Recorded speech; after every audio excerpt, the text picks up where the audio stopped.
Primero, buenas tardes para todos los que están participando hoy con nosotros en esta capacitación que está preparando el Federal. Este es un contacto que vamos a tener con toda la República Argentina los días martes y los días jueves a las 18 horas, ¿sí? Están programadas varias capacitaciones en este periodo de tiempo.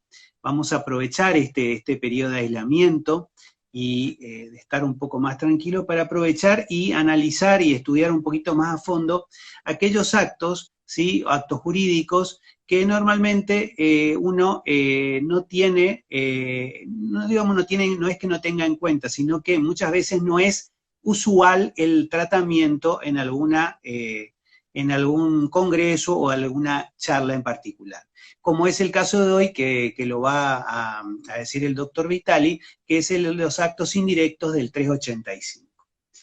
El breve currículum de Héctor Horacio Vitali es el siguiente. Es doctor en Derecho, abogado, escribano y especialista en Derecho Notarial de la Universidad de Salamanca. Los cargos institucionales que posee es miembro del Ateneo de la Academia Nacional de Notariado Argentino, órgano de investigación y estudio de dicha academia.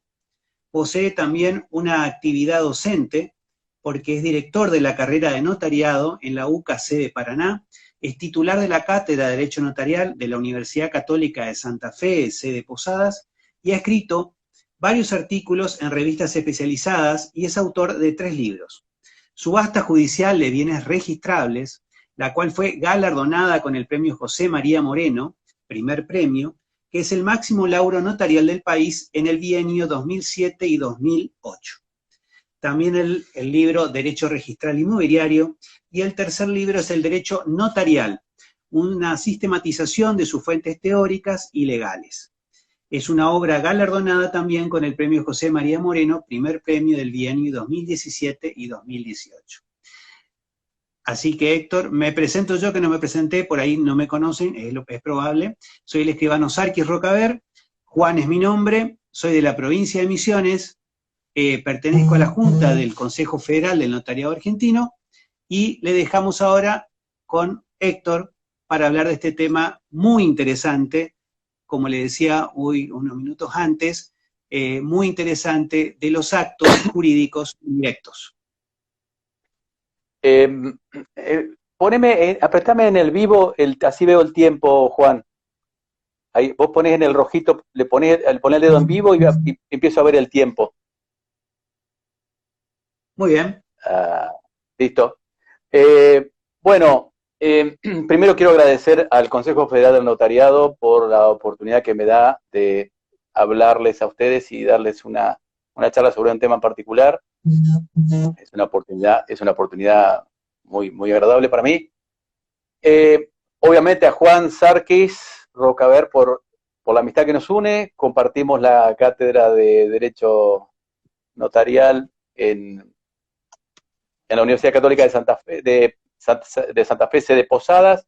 Es un excelente profesor, me consta, porque lo dicen los alumnos, no lo digo yo. Está en la parte práctica, yo en la parte teórica. A Laura Camejo, que es miembro del Consejo Federal también, y es amiga y colega de Paraná, Entre Ríos, quien también intervino en esta gestión de poder estar con ustedes. Y obviamente en Ezequiel Cabuli, con quien coordinamos un poco la temática y el contenido del tema de que les voy a hablar hoy.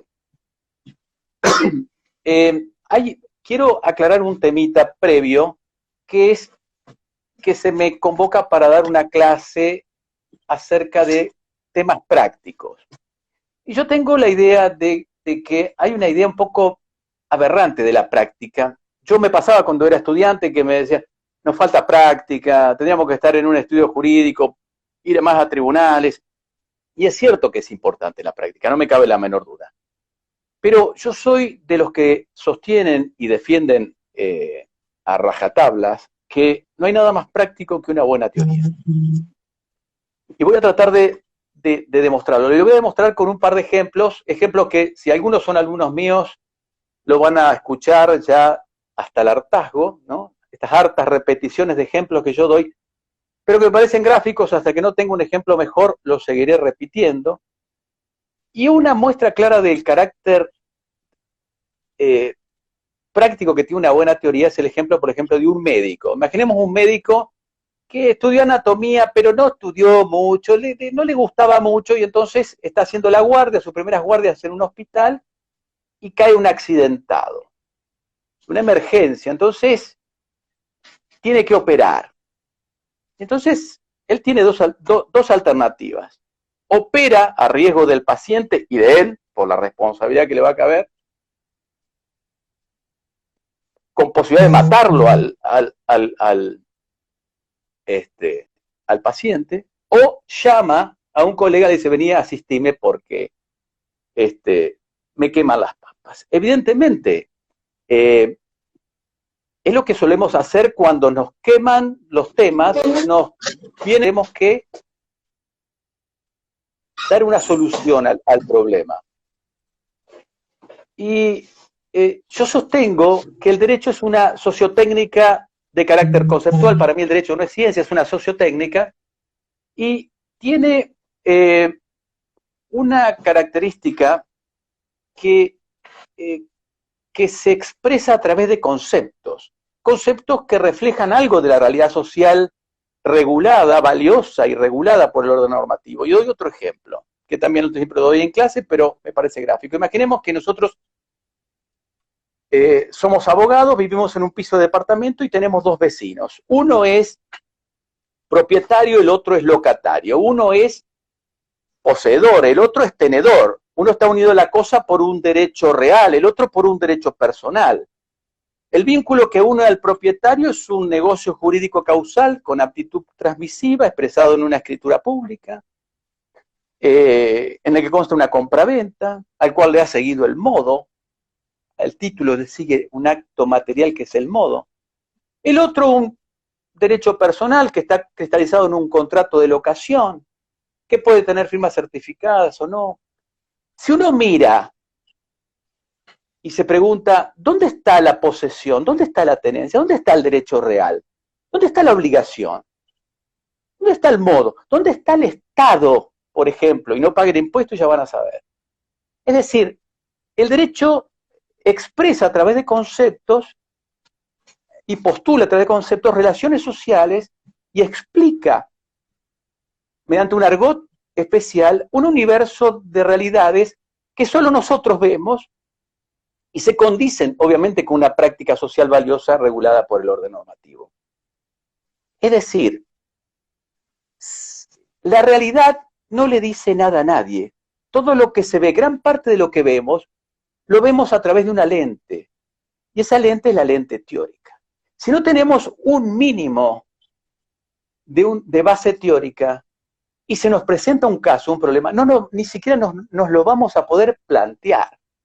Entonces, con esto quiero anticipar de que voy a hablar de un artículo del 985, voy a terminar en un caso práctico concreto que me sucedió a mí en mi escribanía, pero estoy obligado mínimamente para entender los problemas a un mínimo de teoría. Y no le tengan miedo porque todos teorizamos. Cuando usamos el lenguaje jurídico, usamos un lenguaje que solamente nosotros lo entendemos. Aparte, ese lenguaje, posesión, tenencia, ¿dónde está? Si lo buscamos, no lo vamos a encontrar como una realidad corporal sensible como esta virome, estos lentes, esta computadora, este reloj. La realidad social jurídica que se expresa a través de conceptos solamente se comprende a través de análisis. Y entro de lleno al 985. El 985 del nuevo Código Civil y Comercial dice, acto indirecto es un acto jurídico celebrado para obtener un resultado que es propio de los efectos de otro acto. 385, Héctor. 385 que dije. 985. Perdón. 985 es del Código Civil, es el tema de la legitimación por relación de parentesco, me parece en Vélez, pero no importa, no confundamos. El 385, acto indirecto, un acto jurídico celebrado para obtener un resultado que es propio de los efectos de otro, es válido si no se otorga para eludir una prohibición de la ley o para perjudicar a un tercero. Este artículo, cuando yo lo leí por primera vez, dije, como nos pasa a todos. ¿Por qué? Porque nosotros nos formamos en particular con la idea de que esto es simulación. Es decir, cuando uno ve el acto indirecto, que un acto cumple los efectos de otro acto, es porque acá algo está pasando. Entonces, la idea que tenemos del 385 es una idea un tanto oscura que vamos a tratar de aclararla. Primero, desde ya les digo que me ha dado más satisfacciones de la que esperaba de este artículo y lo subestimé bastante. Y aparte es parte, para que la redundancia, de un sinnúmero de actos cotidianos que se nos escapan. Es una norma que no estaba en Vélez, en Vélez, en el Código Civil de Vélez, obviamente. Y hay un dato fundamental. El 985 está en el libro primero, parte general, título cuarto, capítulo 9, que habla sobre la invalidez e ineficacia de los actos jurídicos. ¡Wow! ¿Por qué el legislador lo pone ahí? Porque siente un principio general. Nos está diciendo, nos está convalidando consecuencias jurídicas cuando hay actos que, encadenados a otros actos, producen efectos distintos al acto primigenio. En ese caso, el orden normativo hoy nos dice que es válido, aunque produzca los efectos de otro acto, siempre y cuando no se hagan fraude de la ley y no perjudica a terceros. Este principio general es fundamental, porque vamos a ver que muchos actos jurídicos o negocios jurídicos que cumplen un fin determinado, integrados con otro, cumplen efectos distintos. Es decir, lo que nos habla este artículo es que siempre, cuando vos, ese otro efecto que produce este acto que tiene que cumplir ciertos efectos, cuando cumple los efectos de otro es porque hay otro acto. Es decir, acá el negocio indirecto nos está hablando, y la convalidación del 385, de que hay dos negocios que se integran. Porque para que haya los efectos de otro acto es porque tiene que haber ese otro acto. Entonces, ¿qué es lo que está pasando? Y ahí es donde empieza a aparecer el miedo a la simulación, el miedo al fraude, pero hay simulación lícita hoy en el nuevo código. El 334, por ejemplo, que habla precisamente de una simulación lícita. Es decir, cuando no hay fraude a la ley, cuando no se perjudica a terceros. Este artículo viene a convalidar en el régimen de invalidez e ineficacia que si ese principio de un acto que produce los efectos de otro acto, si no se hace fraude de la ley ni en perjuicio de terceros, es válido.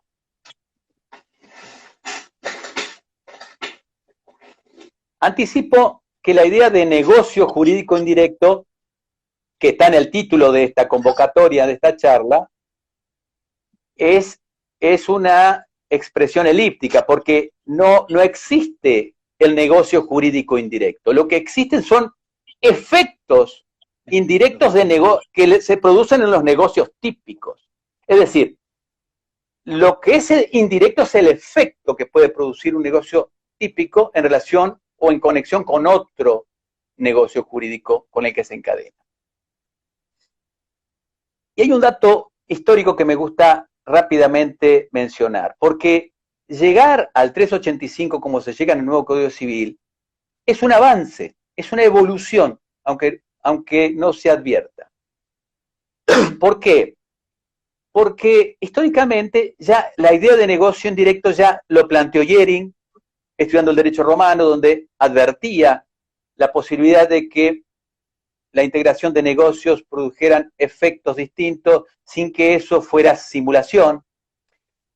Hay otro alemán, Joseph Kohler, también del 1850 al 1820, 30 más o menos, que escribe sobre una obra que se llama Estudios sobre reservas mentales y simulación, donde él advierte, y quiero leerles para no quedarme en el mero balbuceo. Decía, él sostiene que habiendo negocios que si bien expresan lo que pretende, pretenden, se intenta mediante un acto o negocio ulterior llegar al que verdaderamente quieren. Es decir, que el fin práctico puede lograrse a través de la combinación con otros actos. Esto lo escribió más o menos en 1878.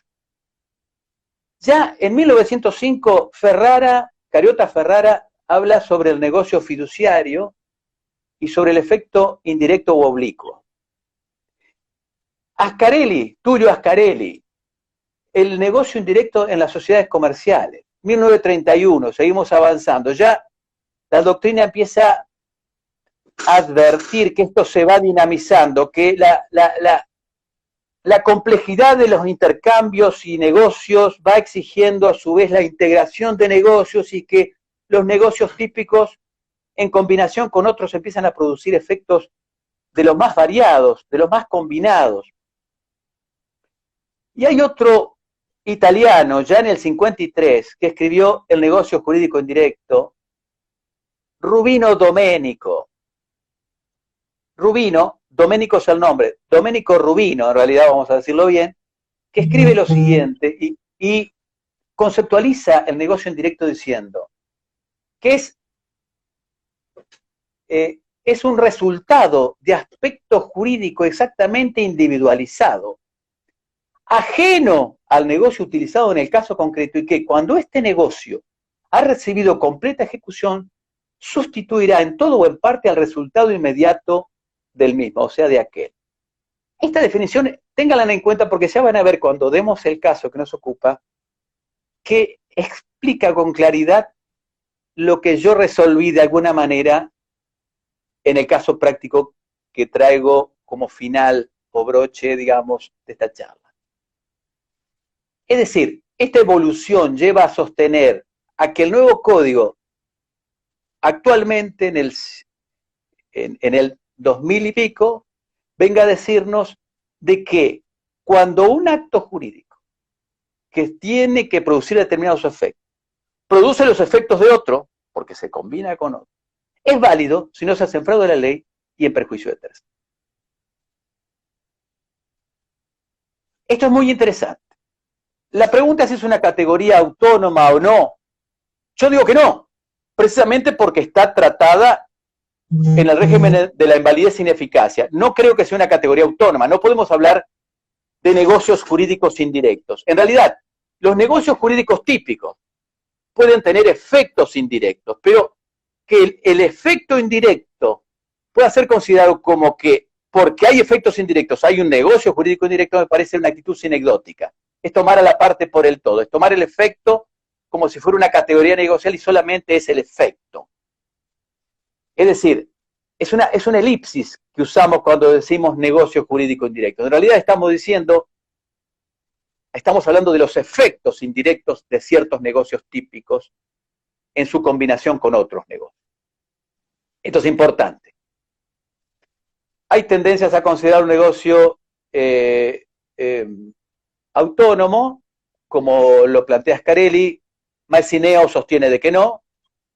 Plantea, creo que el criterio que yo sostengo también, o que yo siguiéndolo a él si se quiere. Repito, no puede ser un negocio, sino que es un efecto de los negocios típicos, el efecto indirecto, y precisamente lo que hace el 385 es venir a convalidar la validez de los efectos distintos de los negocios típicos cuando no hay fraude a la ley y no hay perjuicio a terceros. Siguiendo un poco este análisis, yo creo, voy a hacer una síntesis de 3 negocios indirectos típicos. El negocio fiduciario, nos guste o no, en sí mismo es un negocio que busca, a través de una figura típica hoy, que ha sido reconocido el contrato de fideicomiso, como un contrato que asegura crear un patrimonio de afectación entre fiduciante y fiduciario, y hay un beneficiario que es una estipulación a favor de terceros. Ese patrimonio de afectación puede estar dado con fines de garantía, con fines de administración, con fines constructivos. Es decir, el negocio jurídico de fideicomiso, en combinación con otras figuras que va a implementar para los fines, termina produciendo un efecto distinto al del fideicomiso en sí. Es decir, es un negocio, aunque nos guste, que produce efectos indirectos por sí mismo, por su propia naturaleza. Ese es el primer y más típico negocio jurídico indirecto, que yo hago una subclasificación y hablo de los negocios con efectos indirectos, in re, o sea, por su propia naturaleza, que están en la propia naturaleza del contrato, y los post-rem. Son aquellos donde el efecto indirecto no se ve ab initio, sino que se ve después cuando aparece el otro negocio que lo integra, que puede estar oculto. Y no es ostensible. Se ve el contrato primigenio, pero cuando lo integramos con el que nos está faltando, con ese, que el efecto de ese otro, cuando aparece ese otro, integrados, se justifica la validez siempre que no haya fraude a la ley y no haya perjuicio a tercero. No sé si está claro, pero estoy tratando de ser enfático. Yo hablo así, para los que no me conocen, parezco enojado, en realidad lo mío es apasionamiento nada más. Quiere decir, el otro... Quiere decir que el fin que se persigue, ¿no es cierto?, es distinto al acto jurídico que se está celebrando, digamos, ¿sí? Sí, en realidad vas a ver que es tan rico este 385 cuando aparece la casuística, que eso que vos decís es cierto, pero también hay variantes donde a veces los dos negocios están cumpliendo cada uno sus fines. Lo que pasa es que cuando aparece el segundo, el primero, en la integración con el segundo, ves que el fin que cumplió era indirecto en realidad con la integración del otro acto. Por ejemplo, cuando tenemos mandato oculto, hay un negocio que parece finiquitado, se demuestra el mandato oculto, que ese que actuó como interpósita persona, y hay que hacer un acto de integración para que este acto más el otro conformen el negocio final que pretenden las partes. Se van a ver el ejemplo. Después están aquellos que son, ese sería otra categoría, la interposición, cuando hay interpósita persona, pero lícita. Esos contratos de interpósita persona o cum amico que le llama, usando un latinismo. La otra posibilidad es cuando, sin llegar a ser fiducia, la figura que se usa rebasa el fin para el cual se emplea. Doy un ejemplo un tanto burdo. Supongamos que yo tengo un cheque a la orden, que me da un primo mío al que le presté dinero, me lo dio en garantía. Y era un préstamo medio cortito y el cheque está que se vence y no me está devolviendo la plata. Y yo veo que mi primo no me la va a devolver y yo tampoco quiero ir al banco, que lo tengo que poner solamente yo y depositarlo en mi cuenta. Entonces, ustedes saben que en los cheques no a la orden existe la posibilidad, no se pueden endosar, pero se pueden ceder. Entonces yo hago una cesión a un amigo mío, para que él, con la cesión del derecho al cobro, lo cobre, lo deposite en su cuenta, o lo cobre y deposite la plata en mi cuenta. Eso es un negocio que en realidad es un negocio indirecto. Es un acuerdo que yo hago con él para no entrar en el conflicto moral que tiene no es ilícito, yo no quiero entrar en conflicto con mis parientes. Entonces, mirá, lo tuve que ceder porque invento un cuento con él y justifico ese riesgo, ese alia que no quiero soportar, porque más feo es ir el domingo a comer con mi primo que no me pagó, que ir a comer con el primo que le tuve que hacer esta voltereta para, mirá, lo tuve que cobrar así, discúlpame, pero es mucho más saludable. Entonces son figuras elegantes, pero que en el fondo están cumpliendo un fin distinto al que no es una mera cesión. En realidad estoy buscando una vía indirecta de cobro. Entonces, eso es una forma también de negocio indirecto. Se integran, se combinan actos o negocios que permiten satisfacer fines legítimos, que de otra manera generarían otro tipo de conflictos o no darían soluciones a cuestiones de verdadera justicia. Sí, en general el escribano tiene miedo de la utilización de este tipo de negocios porque siempre lo considera de forma ilícita, digamos, Es que, cuando se oculta algo, ¿no? Tenemos tal que cual, Juan, borrar esa estructura mental que tenemos respecto de eso y abrir porque yo creo que estos negocios, corregime, Héctor, son de construcción. exactamente, ¿sí? Es un negocio, es una construcción. Es decir, ustedes saben, y esto viene a cuento, ustedes saben que el derecho nos dota de la evolución del intercambio de bienes y servicios en la humanidad, ha dotado de herramientas, negocios que tan útiles han sido y tan valiosos han sido y tan dinámicos se han vuelto, tan prolíficos, que hasta tienen un nombre. La compraventa, la donación, la cesión. Por eso la clasificación que es más descriptiva que prescriptiva de los contratos, por ejemplo, nos dice que hay contratos nominados o innominados, o típicos y atípicos, que es más o menos lo mismo. Es decir, la compraventa es intercambio de cosa por precio en una relación de equivalencia entre prestaciones. Y eso es la naturaleza de la compraventa, eso es una figura típica. Ustedes saben, la locación, ¿no? El mutuo, son contratos que tienen un nombre y que son utilizados y ya los conocemos. Y los códigos te dicen, mira, esta es la compraventa. Entonces te enumera todos los contratos, vayamos a los contratos en particular y te dice, te lo define, quiénes pueden contratar, las obligaciones del comprador, las obligaciones de lo que no se puede contratar, del objeto, de la causa. Bueno.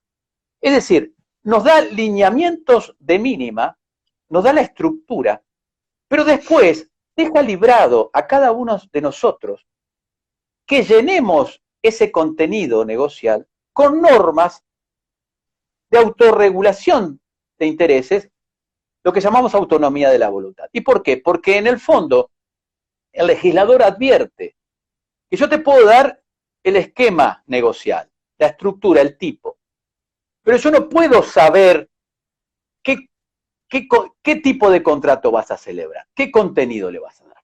Entonces cuando vemos, por ejemplo, un contrato donde te dicen, un contrato de locación, pagás del 1 al 5 y no usás el garaje y me lo devolvés pintado con pintura albalátex especial y le cambiás los coritos a todas las canillas. Y resulta de que yo no cumplo con eso. Voy al juez y el juez te lo hace cumplir. ¿Y dónde están esas normas? Solamente están en la autorregulación de intereses, en la autonomía de la voluntad, que somos legisladores de nuestros propios intereses en una esfera pequeña, pero legisladores al fin.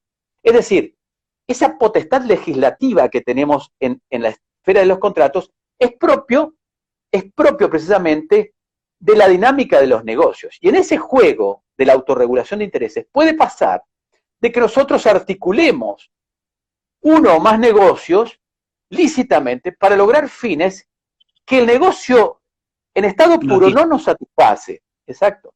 Entonces, obviamente, eso es lo interesante. El avance que ha tenido la dinámica de los negocios, los nuevos negocios que han aparecido, las nuevas tecnologías, lo que han traído hoy, hace de que no podamos estar atados a mecanismos o a tipos, a la rigidez del tipo. Sí, valorarlo, reconocerlo a la rigidez del tipo legal, pero además ver que si se integra con otro negocio lícitamente, poder darle, como dice el 385, el valor de eficacia plena siempre y cuando no sean fraude de la ley ni en perjuicio de terceros. Ese es que es un principio general en el fondo.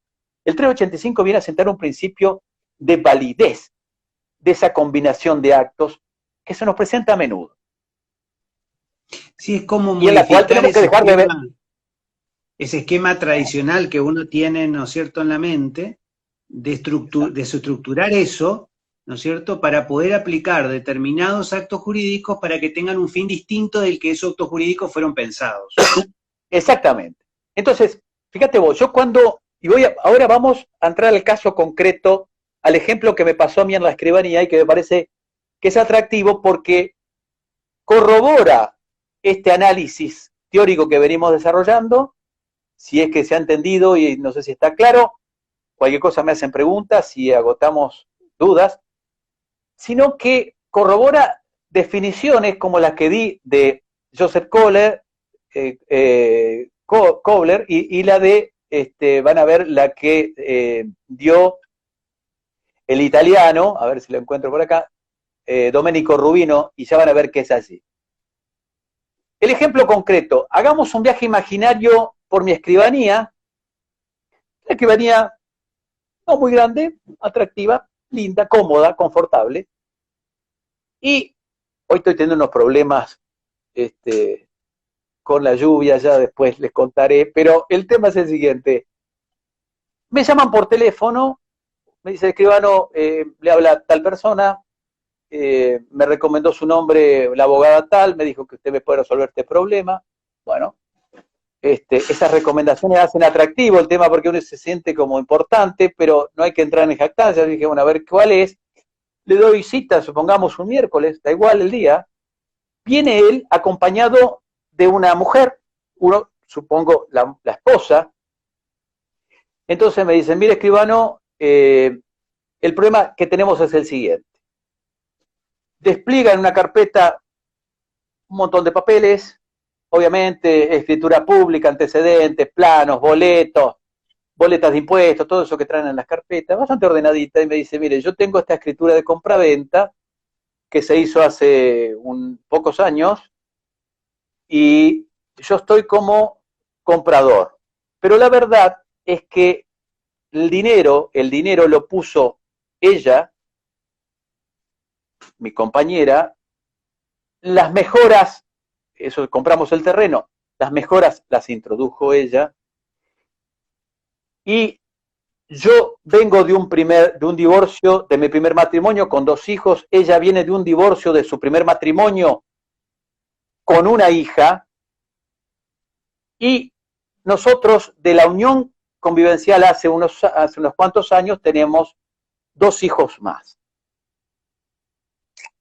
Bueno, el tema es el siguiente, yo no estoy muy bien de salud, y si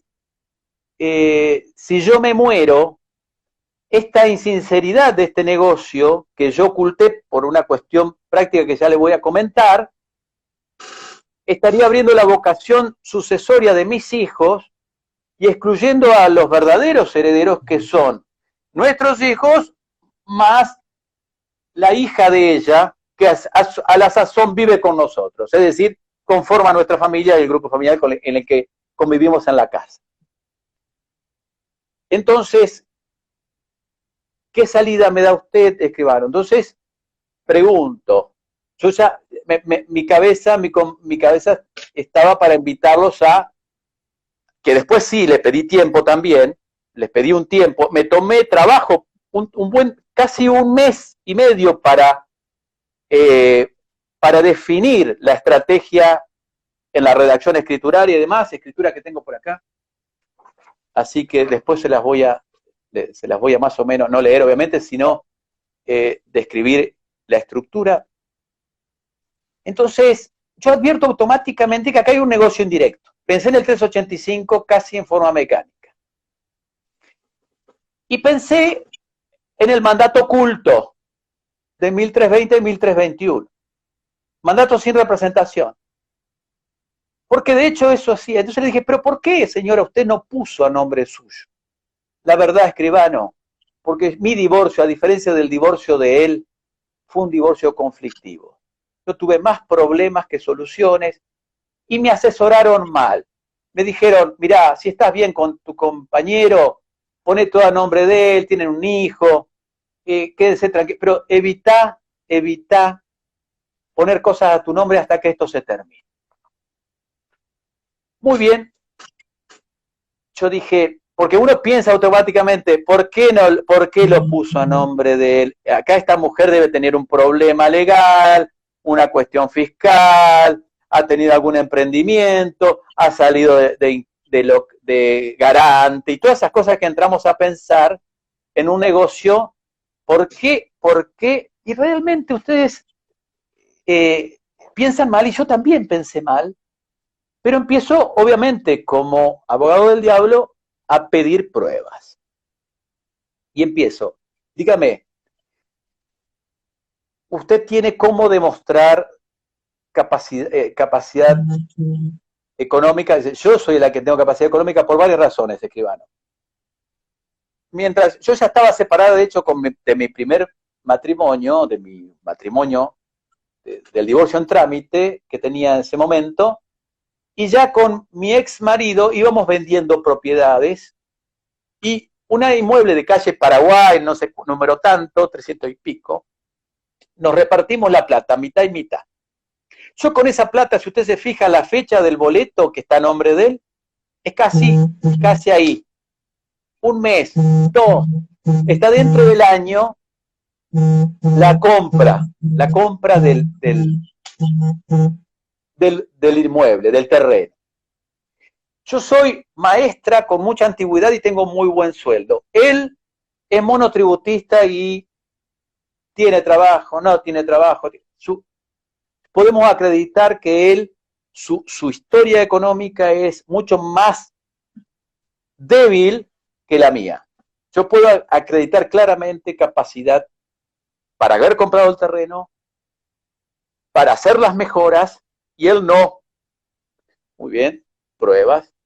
Empecé a pedir toda esta documental probatoria. Me habilité en el juicio de divorcio, constaba precisamente, cuando se hace el acuerdo de división de bienes, la venta anticipada de bienes, constaba en una resolución en los autos del juicio de divorcio. Es decir, yo fui corroborando por un montón de pruebas documentales e indiciarias que el relato que ellos me hacían confirmaban de que él no podía haber actuado más que en la fiducia o en la confianza que yo puedo darle a alguien que convive conmigo y con el que tengo 2 hijos. ¿A quién otro yo le voy a dar la posibilidad de que tenga a nombre de él un bien? Es decir, yo voy recabando una batería de datos muy sólidos que comprueban que detrás del negocio directo de compraventa, donde él consta como titular, hay un negocio oculto de mandato, un mandato oculto, que hay que probar, que cuando yo lo integro a este contrato, termina corroborando que la titularidad esconde un acto indirecto en la cual el verdadero titular en condiciones de integración con el negocio de mandato oculto debe ser ella. Se me planteó un gran problema, un gran e interesante problema, que era el tema causal. Y voy a detenerme un segundito en esto que me parece sumamente atractivo. No sé cómo estamos de tiempo. Tenemos 15 rápidamente. Ustedes saben que el problema causal es fundamental. Yo siempre me acuerdo cuando la causa es un tema muy olvidada a veces por el notariado y por los operadores jurídicos en general. Vélez Arfiel, en un artículo olvidado, el 2524, que ya no está en el nuevo código, pero que las hipótesis están todas, decía en 7 incisos con mucha claridad: el dominio se adquiere. Y después daba 7 incisos. ¿Por qué Vélez estaba tan preocupado por el dominio? Porque él sabía que el dominio es el derecho real por excelencia sobre el cual se edifican junto con los derechos de dominio especiales, dentro de los cuales está condominio. Para mí el derecho real de condominio es un dominio especial.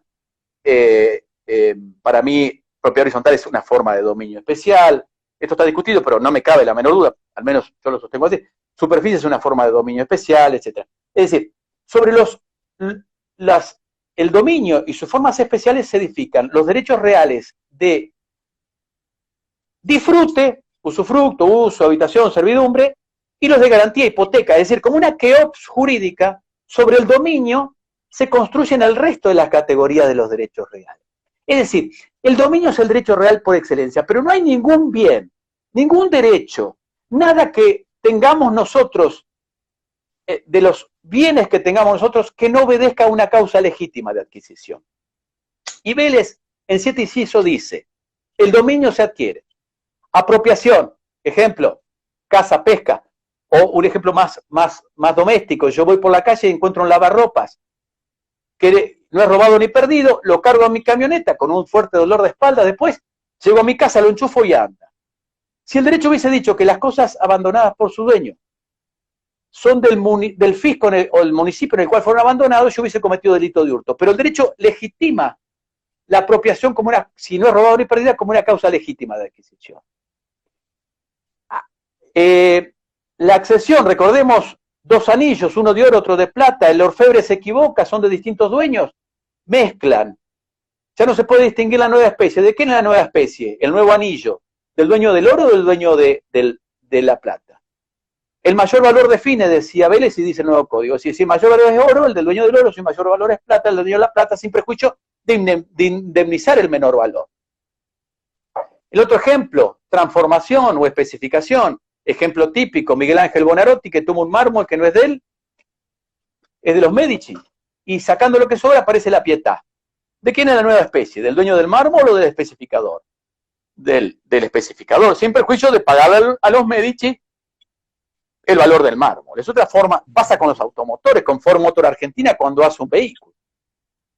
La otra causa, tradición, es cuando el título causal compra-venta seguida del modo. El título que producimos nosotros genera un derecho personal que, sumado a un acto material de entrega de la cosa, consolida la relación sujeto-cosa. Yo siempre doy el ejemplo, supongamos que voy a un kiosco y compro un agua mineral y pago y me dan el ticket, pero no me dan el agua mineral. Tengo el derecho personal, precio, pero no tengo la cosa. Le digo, dame el agua mineral, si no me deshidrato. Hasta que no me da el agua mineral el kiosquero, yo la relación con el agua mineral y poder tomarla no se produce. Lo mismo con un inmueble. Yo puedo tener el título, pero hasta que no me entregan el inmueble, la relación sujeto-cosa, el señorío fáctico, la relación de poder, no se produce. El dominio no se alcanza. El otro es la percepción de los frutos. Imaginemos que yo alquilo y tiene quinotos o mandarinas en el fondo. Las mandarinas que da el árbol son mías porque alquilo. Si usufructo también, y si soy dueño ni hablar. El otro ejemplo es sucesión a causa de muerte. Yo me muero en este instante de los nervios que estoy pasando, entonces automáticamente se abre el régimen sucesorio. Es un hecho jurídico que produce la adquisición del dominio y una batería de reemplazo. Prescripción adquisitiva. Tiempo más señorío fáctico o, digamos, sobre la cosa, como si me sintiera dueño, pasan los 20 años, adquiero el dominio. Entonces, estas son las causas de adquisición del dominio, pero ¿qué es esto de integrar? Y vamos al ejemplo mío. El negocio causal de compraventa con el negocio de mandato oculto. ¿Cuál es el mandato oculto? ¿Es causa de adquisición del dominio o es mera causa de retransmisión del dominio que ya se tiene? Es decir, acá, por eso el negocio es indirecto y los dos hay que integrarlos. Por eso el 385, cuando dice de que un acto que está mandado a cumplir un efecto, cumple los efectos del otro, es porque el otro, sumado a este, permite integrarlos y lograr que dominio a nombre de mi conviviente más mandato oculto permite retransmitir el dominio a favor de mi conviviente integrando el negocio originario. Es decir, la retransmisión del dominio no es venta, es integración, por eso es retransmisión. La causa del dominio fue título y modo del negocio originario. Esto quede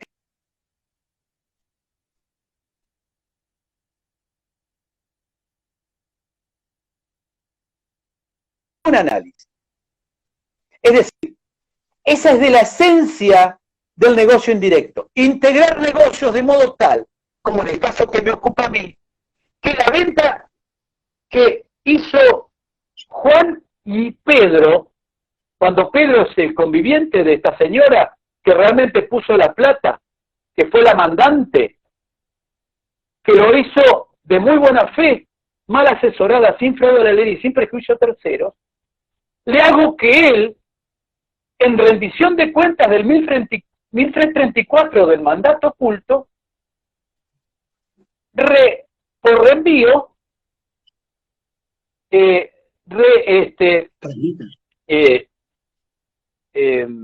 retransmita el dominio que él ya tiene. Retransmisión, no es transmisión, es retransmisión. ¿Se entiende esto? Soy enfático, pero es como una especie de luz que hay que imprimirle a esta situación.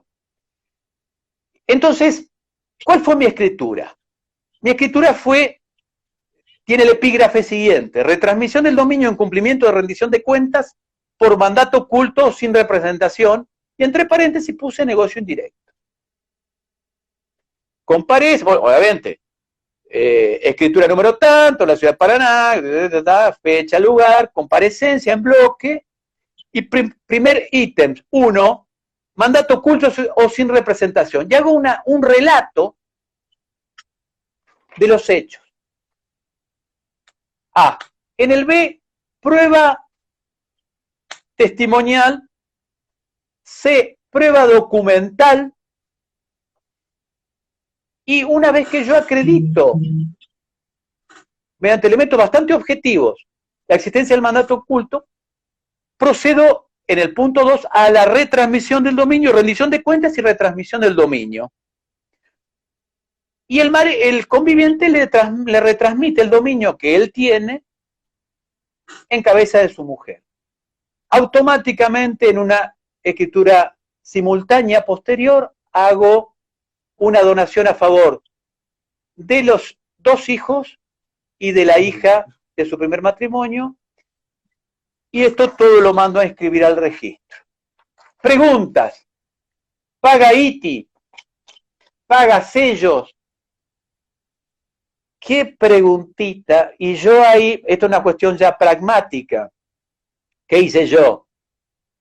Y yo, por las dudas, siempre tomando ya el avalúo, no el precio, el avalúo, retuve ITI, retuve sello. ¿Por qué? Por las dudas, porque como no está seguramente en ningún código fiscal esto, porque esto es muy nuevo, me cubrí, porque iba a terminar poniendo guita yo y no tenía muchas ganas. En fin, este es el caso práctico que muestra, para mi gusto, con mucha claridad, la importancia que tiene el 385 en nuestra actividad, sobre todo en figuras como esta, donde hay mandato oculto, hay buena fe, no hay abuso del derecho, no hay perjuicio de terceros, no hay fraude a la ley, y con este acto hemos logrado, para mi gusto, un acto de justicia y de recomposición, no solamente familiar, de los vínculos y de los intereses, sino también de los hechos históricos, de manera tal de que el fin del negocio de compraventa lo alcance definitivamente gracias a la integración de este negocio indirecto, de este mandato oculto que nos faltaba. Con esto cierro la charla y espero que esta mezcla de teoría y práctica denoten y demuestren la importancia de lo que es para una buena práctica una buena teoría. No hay nada más práctico que una buena teoría. Yo, si no hubiese tenido todas estas herramientas teóricas, jamás me hubiese planteado el problema y jamás creo que le hubiese podido dar solución al tema. No sé si coincidirán conmigo, yo no sé si ustedes encuentran ya en sus cabecitas aristas, dudas que me encantaría que la compartan, porque no es que yo tengo la verdad. Esto ha sido una solución que creo ha sido bastante interesante e inteligente ante una situación concreta de la práctica notarial. Desde ya muchas gracias a los que me han seguido. Tenemos Sí, todavía unos minutos, si se corta, volvemos porque hay algunas preguntas y hay un caso ¿cómo no? particular. Por ejemplo, en el caso de considerar un acto indirecto y como devolución de este mandato oculto. El caso, por ejemplo, de una donación donde una persona sin hijos decide donar por una circunstancia X de su de una posible fallecimiento, decide donar a una persona, pero en realidad su voluntad siempre fue donarle a dos donatarios. Por el momento, por la situación en que estaba viviendo, por lo que ocurría en ese momento, hace una donación solamente a uno de los donatarios, ¿sí?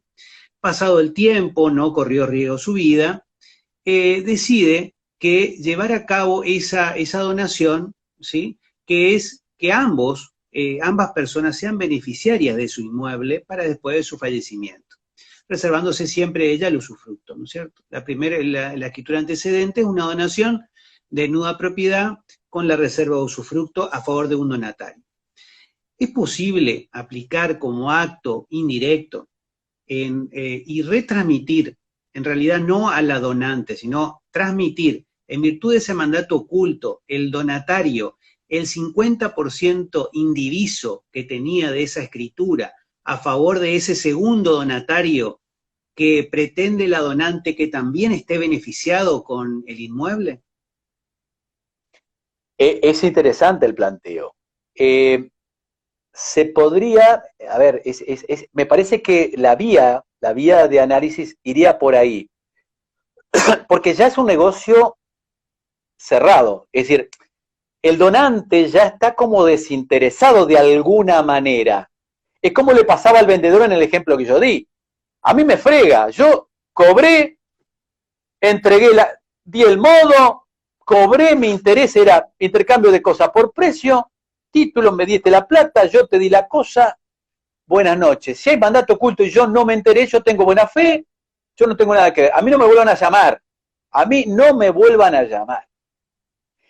Acá, a pesar de la gratuidad, si se puede, mediante alguna herramienta objetiva, comprobar de que yo te doné a vos, pero en realidad la donataria sabe que transitoriamente mantiene en cabeza de ella el 100%, pero se establece de que el 50% restante, por un mandato oculto que no se patentizó al momento de la donación, que puede ser, por ejemplo, que la segunda donataria tenía un problema económico o tenía algún conflicto de alguna naturaleza que hacía de que si entraba ese bien podía ser objeto de avance o de ataque de algún acreedor. Por ejemplo, estoy hablando de una hipótesis. Si se puede justificar de alguna manera por qué no entró al momento de la donación el otro 50, la otra persona el otro 50, podríamos hacerlo valer posteriormente, acreditarlo objetivamente y hacer que la donataria retransmita en cumplimiento un mandato oculto con la donante el 50%. Estoy pensando en voz alta, estoy apurando un juicio, pero dentro de esta línea del mandato oculto tendría cierto color. Así muy rápidamente estoy dando un juicio muy categórico, obviamente necesitaríamos... Se está por cortar 5 segunditos, pero